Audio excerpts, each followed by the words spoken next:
திருவள்ளூர் மாவட்டம் கும்மிடிப்பூண்டியில் ஆண் நண்பருடன் தனிமையில் இருப்பதற்கு இடையூறாக இருந்த கணவன் கொலை செய்யப்பட்டுள்ளார். கூலிப்படை வைத்து கொலை செய்து ஏரிக்கரையில் உடலை புதைத்த சம்பவத்தின் முழுமையான பின்னணி என்ன? திருவள்ளூர் மாவட்டம் கும்மிடிப்பூண்டி அடுத்த பாதிரிவேடு கிராமத்தைச் சேர்ந்தவர்கள் பாலசுப்ரமணி, புவனேஸ்வரி தம்பதி. நெசவு தொழில் செய்து வந்த பாலசுப்ரமணியை காணவில்லை என அவரது மனைவி பாதிரிவேடு காவல் நிலையத்தில் புகார் அளித்தார். இது குறித்து வழக்கு பதிவு செய்த பாதிரிவேடு போலீசார் உறவினர்களின் உதவியுடன் மாயமான பாலசுப்ரமணியை தேடி வந்தனர். இந்த நிலையில் அவரது ஹெல்மெட் மற்றும் உடைமைகள் வீட்டின் அருகே உள்ள சின்னரிக்குளம் ஏரிக்கரையில் கிடப்பதாக உறவினர்கள் போலீசாருக்கு தகவல் கொடுத்துள்ளனர். சம்பவ இடத்திற்கு சென்ற போலீசார் ஏரிக்கரை முழுவதும் சோதனை நடத்திய போது ஒரு இடத்தில் பள்ளம் தோண்டப்பட்டு மூடப்பட்டதற்கான தடயம் இருந்தது. சந்தேகமடைந்த போலீசார் அந்த இடத்தை தோண்டிய போது காணாமல் போன பாலசுப்ரமணி கொலை செய்யப்பட்டு புதைக்கப்பட்டு இருப்பது தெரிய வந்தது. பாலசுப்ரமணியின் கை கால்கள் வெட்டப்பட்ட நிலையில் கொடூரமாக கொலை செய்து புதைத்திருந்தனர். பாலசுப்ரமணியின் உடலை தோண்டி எடுத்து உடற்கூராய்வுக்காக பொன்னேரி அரசு மருத்துவமனைக்கு அனுப்பி வைத்தனர்.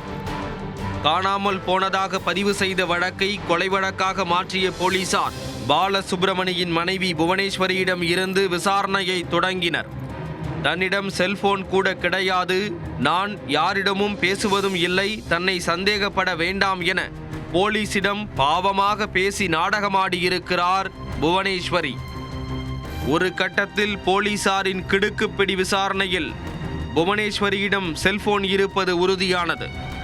அவரது செல்போனின் அழைப்புகளை கொண்டு விசாரணையில் இறங்கிய போலீசார் புவனேஸ்வரியின் கள்ளக்காதலனான அதே பகுதியைச் சேர்ந்த முத்து ஜெயம் என்பவரை கைது செய்தனர்.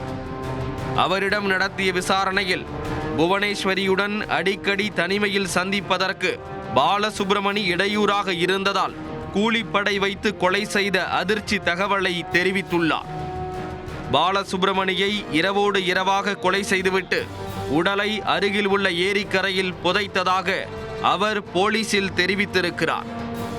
இதையடுத்து கொலைக்கு காரணமான புவனேஸ்வரி, கள்ளக்காதலன் முத்து ஜெயம், கூலிப்படையைச் சேர்ந்த ஹேம்நாத், இன்பராஜ், சுரேந்தர் என 5 பேரை போலீசார் கைது செய்தனர். கூலிப்படை தலைவன் பாதிரிவேடைச் சேர்ந்த கெத்து பிரபு, சூர்யா, மாநல்லூரைச் சேர்ந்த அஜய், பாலாஜி ஆகியோரை தனிப்படை போலீசார் தீவிரமாக தேடி வருகின்றனர்.